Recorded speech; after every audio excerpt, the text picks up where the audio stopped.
Welcome to Psychology Corner. This is the audio version of Why You Shouldn't Share Passwords with Your Partner. Studies analyzing the internet behavior of people who are married or in a committed relationship have mainly shown that 47% or more have shared their login credentials for various accounts with their significant other. Since I advocate assertiveness and, implicitly, cognitive, emotional, and behavioral independence, I find these results rather worrying. Even though many couples seem to link this type of decision to reasons related to mutual trust, convenience, and expressions of affection, my opinion is that sharing passwords with your partner is, most of the time, a really bad idea that not only hides the actual relational issues, but which can also cause unnecessary and irremediable damage to both individuals and romantic connections. Here are the main reasons why. In a loving, mature, and respectful relationship, you shouldn't have to constantly prove your trustworthiness or innocence. The request to allow full access to one's personal online accounts comes with an implicit accusation that the person may act in disloyal ways, and verification of online activity would be the only, or the best way, to expose that behavior. That's treating your partner as a suspect all the time. They would have the chance, so to speak, to prove their innocence and good behavior, mainly through what's stored on their accounts. Why would you be in a relationship with a person you don't trust, in the first place? And why would they want to continue a relationship with you, when that's the treatment they get? Romantic relationships shouldn't come with a share everything about you or else clause. Many times, our romantic partner is the person in whom we confide the most. We can entrust them with a wide range of personal information about ourselves, and feel comfortable that there is someone with whom we can discuss openly about the good and the bad in our lives. But the key to intimacy and effective communication, in these contexts, can be linked to the idea that all of these disclosures are volunteered disclosures. We freely give this information to the other one, based on the way we feel about them, our level of trust, and the fact that we allow ourselves to be vulnerable in their presence. These disclosures lose their constructive powers when they come as a result of manipulation. There is a time and a place for each of them, and forcing someone to reveal more than they would naturally want to reveal, at any given stage of a relationship, would rather transform the context in an uncomfortable one. People may choose to disclose certain information about themselves, their past, or their aspirations, later in a relationship, or never at all. Which brings me to the next point. Partners have the right to keep certain things to themselves. The right to privacy is not suspended when one's relationship status changes from a single to into a relationship, or married. I see many couples declaring we share everything, we hold no secrets from each other, as a huge moral and relational victory. It is also a lie. One you sometimes tell to the world, but mostly, to yourself. There's a huge difference between openly discussing everything that concerns the couple, and discussing everything that concerns each of the individuals. We are not entitled to the inner world of the other person, nor are we entitled to knowing everything about what they do. The type of information one decides to hold private can vary from tiny elements, for example, they had an extra chocolate bar while on a diet both of you decided to undertake, to significant things such as events from their past, or information about their family. Also, keep in mind that secrets don't necessarily have a bad content. Yes, you can request information that is important to you, and which could help you decide about your own involvement in the relationship, but it doesn't mean that the other one is under any obligation to give that information to you. Make your choice according to your own needs, but don't hold against your partner the fact that they simply choose to exercise their right to privacy, even when it comes to you. Partners should respect each other's privacy. When it comes to the right to keep things to yourself, even when in a committed relationship, accepting the idea that your partner may choose to not share everything with you is not enough. You also need to act in a way that reflects your acceptance and understanding. Setting boundaries is healthy. Respecting them is healthier. If your partner expressed their choice of not disclosing a certain type of information, let the subject rest. If lack of disclosure is a deal-breaker for you on that specific topic, you can convey that, and even end the relationship, since you do not have enough data to make your own informed decisions about staying. But keep everything in self-disclosure mode. Talk about yourself, your needs, and your thought process, without giving ultimatums, or blaming the other one for the result. Adults make their own choices. Your partner may choose to keep things to themselves, even if that means the end of a relationship. You may choose to leave a relationship when information you consider significant is not available to you. No one is at fault. Password sharing behaviors can be controlling. You don't own your partner. You don't have the right to know each and every aspect of their life, and you do not have the right to monitor everything they do. This kind of behavior is highly abusive, and usually a sign that things can escalate into various types of conflict. Aggressive partners tend to want to exercise various types of control over the person they are dating, and things can range from telling the other one how to dress, who their friends should or shouldn't be, to what they are allowed to do, and how they should do everyday things. Aggressive individuals will create an environment where the other one feels they should get the approval of this partner before doing pretty much anything. Password sharing enables this type of control and abuse, and provides many elements that can trigger or maintain conflict. Password sharing behaviors can keep you in a passive stance in your relationship. If you are not the one who initiates this contract in your relationship, then you may simply agree to what's being proposed by your partner. This in itself is passive behavior, and even though sometimes it can be benign, at other times it can be the doorway to keeping you in a passive mindset throughout the relationship. Once your partner has all your login credentials, including your email, your bank account, etc., they can easily offer to help you with a bunch of things. Under the mask of helpful intentions, a controlling or aggressive partner may start taking over responsibilities you have, while moving you from the driver's seat in your own life. I'll send that email for you, it's okay. I'll make those payments on your behalf. I'll tell Jen we'll see her and Tim for dinner on Thursday, even though Jen is your best friend, etc. Our sense of purpose and feelings of self-confidence and self-worth derive from all the things we do for ourselves, the way we work toward and accomplish our goals, even the tiny ones. Someone who is taking over that part in your life may stall your opportunities to grow as a person, and may keep you in a passive stance, to their own benefit. They get to be in full control of everything, not only the relationship, but you. Note, these may at times be genuine, helpful, and loving behaviors. The problem arises when this is the predominant way of interaction in a relationship.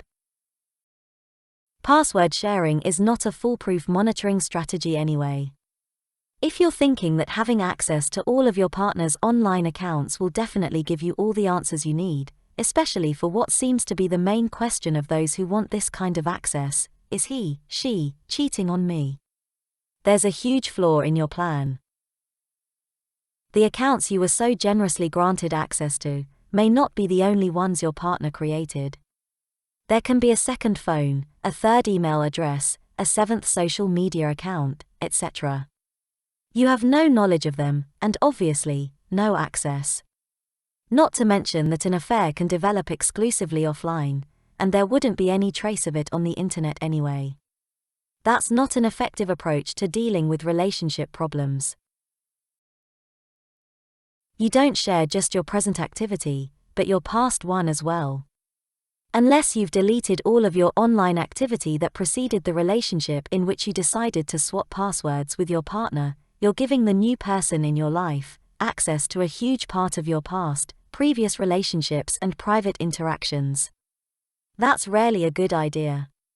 Also, context-free elements can trigger many unnecessary discussions, and even arguments.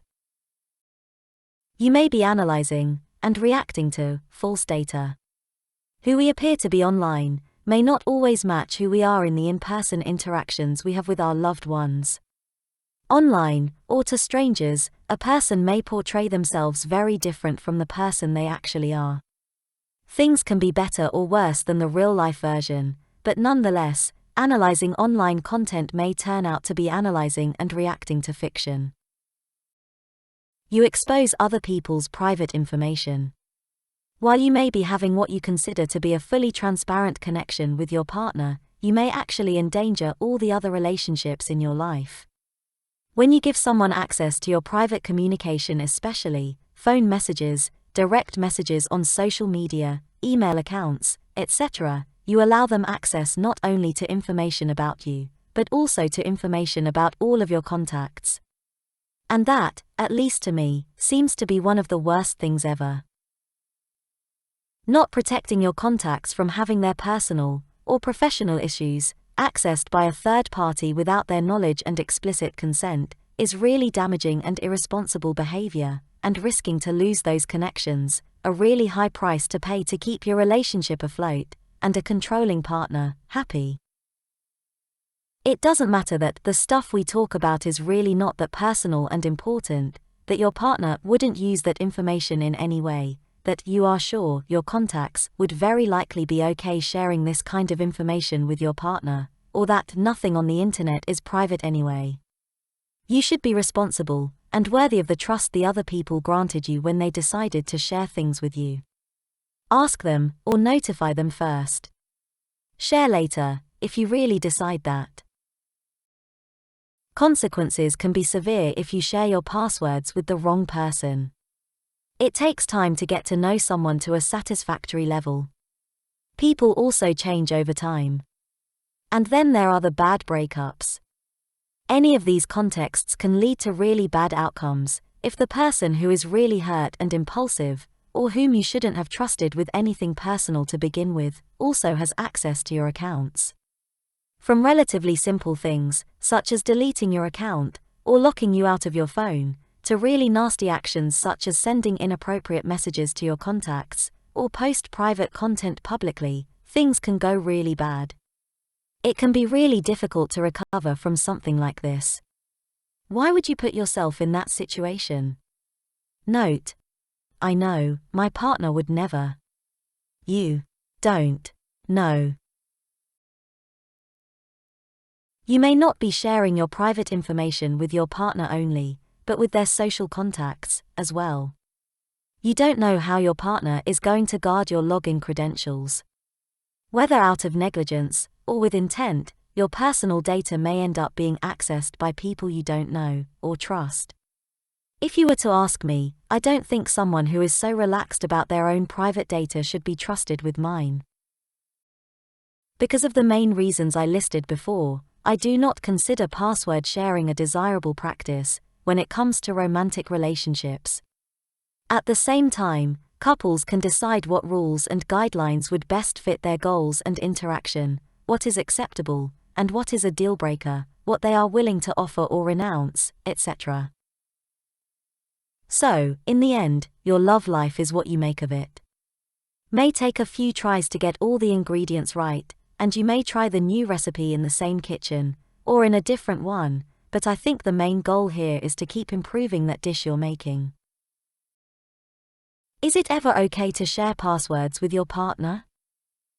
Even though I strongly advise against password sharing, I do recognize that there are certain contexts in which this decision may integrate in a healthy, non-problematic, even supportive way, with a committed couple's life. Among them, the following. When it makes no sense to have different accounts for a certain goal, such as watching movies on streaming platforms. Unless partners have a reason to keep separate accounts and viewing histories, I consider it perfectly fine to share a Netflix account and similars with your significant other.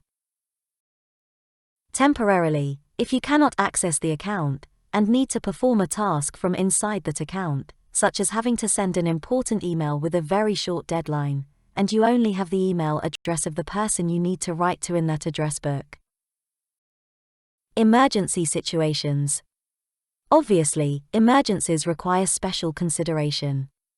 If someone needs to make an emergency call from your phone, then yes, the fact that they may also see the photo of your kids on your screen, and that you call your husband McSteamy become secondary. Here are several recommendations, in case you decide to share some or all of your passwords with your partner. Establish in which situation they can access the different accounts. All the time, only if. Set boundaries about how the accounts can be used. Only to check whether I got new emails, to reply to our common friends, only to read, only these folders, don't change my bio, etc. If granting access is temporary, convey that, and also the fact that you are going to change the password afterward. And yes, change your password afterward. Establish how you will deal with issues that may arise from unauthorized use of the accounts, what are your deal breakers and what they mean to you. Even if you would mean it as a joke, I would be really upset if you would post funny cat videos on my account, since I use it for business purposes as well. Well, maybe not that, but you get the idea. Be aware that this context is a no guarantee one. Anything can happen once you've revealed your login credentials to another person, and you may even be considered responsible for the activity related to your accounts, even though you didn't perform the actions yourself. I believe that anyone who is considering the possibility of password sharing with their partner, or with anyone else as a matter of fact, should, first of all, analyze the reasons behind their initiative or choice to do so. Just like many other specific elements of our lives, password sharing isn't about password sharing. It's a trivial topic that covers the significant subjects related to personal and/or social dynamics.